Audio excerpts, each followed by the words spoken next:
পৃথিবী এমন একটা জায়গা যেখানে 1 ইঞ্চি জায়গা কেউ কাউকে ছেড়ে দেয় না।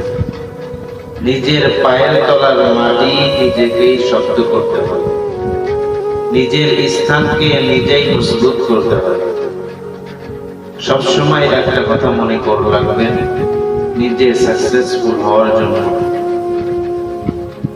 যে আপনি যেই পথে হাঁটতেছেন ওই পথেই হেঁটে যাবেন। কখনো সেই পথ থেকে পারতেছেন না বলে কিছু হাঁটতে পারেন।